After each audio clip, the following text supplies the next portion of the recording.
Let's talk about the song Congo. I asked some of our patrons if we should do Congo or Hold on My Heart or Dusk for today's review. And I forgot that I've already reviewed Dusk, so my bad. So let's talk about Congo. In fact, one of the things our patrons really wanted to address was the fact that this is an underrated record. And I'll tell you what, I've been working on an album review for Calling All Stations for a long time. It's one of the videos I've been looking forward to the most, and I think I'm very close to finishing it. So hopefully that will be out soon. And one of the songs we got to talk about is the biggest single on Calling All Stations is Congo. Now, was it the right decision to pick this as the lead-off single or the big drive single? Maybe. Well, let's talk about that a little bit. You know, the very first time I heard this song was in 1999. And do you know where I heard it? I heard it on the Greatest Hits album. I actually didn't really pay attention to Calling All Stations when it came out.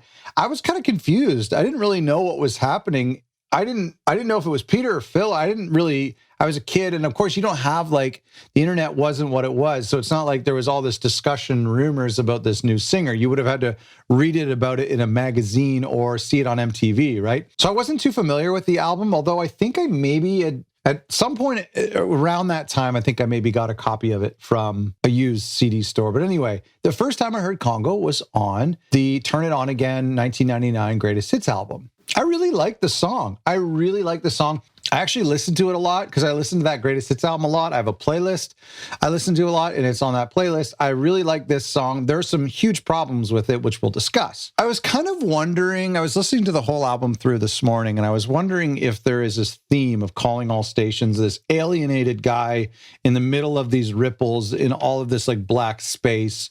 He's completely alone. He's, like, basically, like, lost in space, searching for someone. And it's a theme that's carried throughout the album, which I'll talk about in my album review. But I was wondering, does Congo, like the weird name of Congo, fit that theme? And well, actually it does, because it's not necessarily about an African country. I think they're using Congo in the way that we might use Timbuktu, or just like, get out of here, just leave, go far away. And maybe Congo is the farthest country that they could think of. I don't know, go get lost in the jungle. I guess that's kind of the thing, you know? And so I guess that maybe does tie into the Calling All Stations, shipwrecked, you know, some of the themes of being alienated. So let's address the elephant in the room, and that is the fact that we have two songs happening here. We have this, like, African tribal intro, which is weird until you connect it with the outro, but at the beginning, it's kind of weird and doesn't make a lot of sense.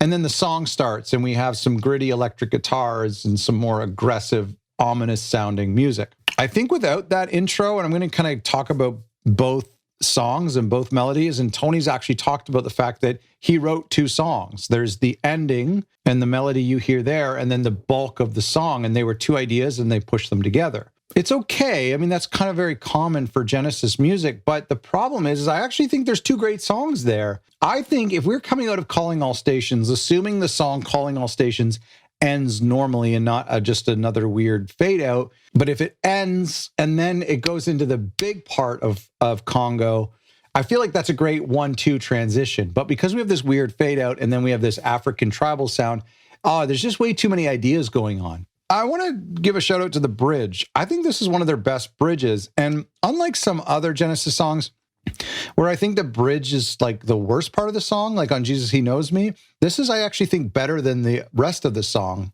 You know that into my heart, you know, that part? Like, I think that's really pretty. And it flows back really nice into the chorus. So I really like that. Now, we might think that we have kind of three melodies happening now, but I really like that bridge. I think it is better than the overall song, but in a good way, not like in a trumps that whole song. But I really do like the bridge of this song. I think it's a really catchy song. I mean, when I first heard it on Turn It On Again, and there were some other songs I kind of like became familiar with that I didn't really know as a teenager. But Congo was one that really stood out. I was maybe a little taken aback that it was a different singer, but I Know What I Like was also on that sound, on that compilation. So it just, I don't know, always kind of came together. We're going to talk about this whole record. I'm not going to touch upon Ray. I love Ray. I love what he did. There's a lot of amazing things about this record. We're going to talk about that. So this came out in September 1997, or the album did.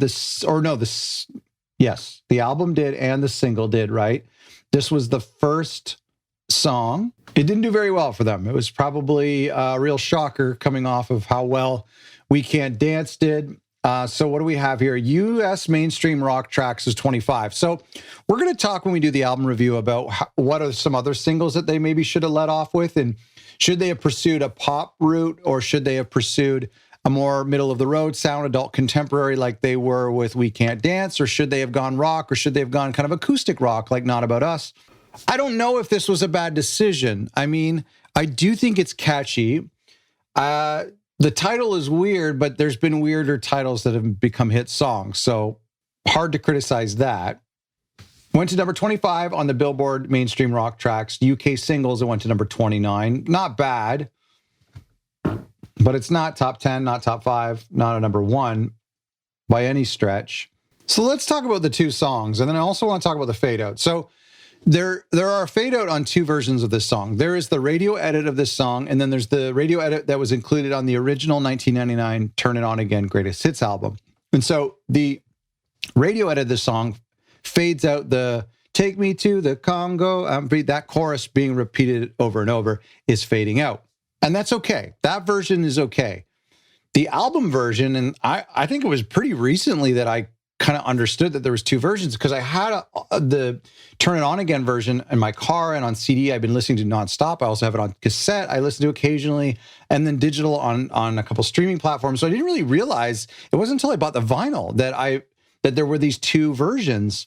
And that's where you hear this other melody, which is like a callback to the intro, the kind of the lo-fi African tribal intro. And Ray has brought lyrics to it, or he's brought a melody to it, or whoever wrote it. But like, it's an interesting melody that's in there. That one was like, "I could never be the one." And it has its own chorus, it has its own verse. It's so bizarre. It's bizarre as an outro, because it's like this little miniature song packed into, it's no wonder that they took it off for the radio edit, because that would just confuse listeners. Way too many melodies.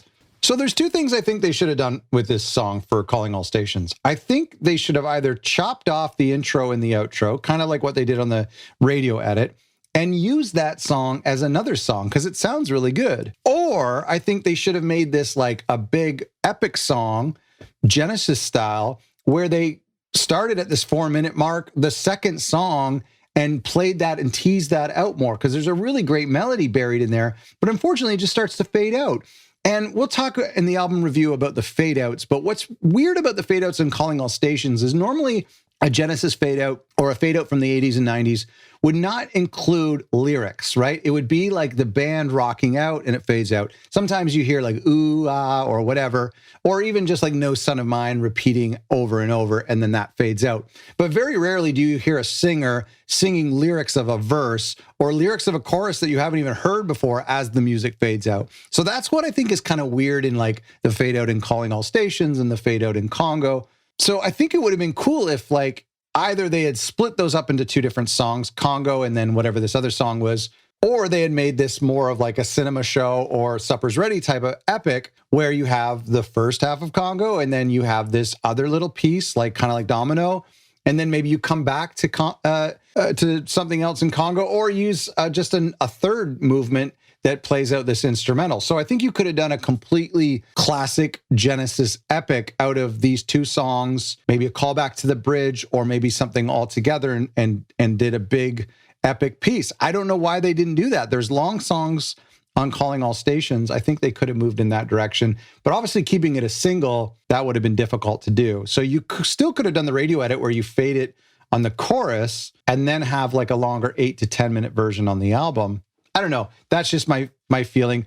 Of course, when we talk about the album, we're going to talk about how all of us can criticize this album or give mercy and grace to this album with the power of hindsight. But that's not something you could have done if you were a music fan or a critic in 1997. Summary is, I love this song. I don't love it. I love this song. I really, really do like this song. It's on my playlist. I listen to it all the time. I really like this song. So mad props to this song. I'm not going to disparage it. I can't wait for you to see the review on Calling All Stations. You're going to love it. Let me know what you think about this song. Don't tell me what you think about Calling All Stations. We'll talk about that in a couple of days. But let me know what you think about this song, Congo. What have I missed? And do you agree? Should it have been two songs? Should we have done a big epic? Let me know. Thanks for watching.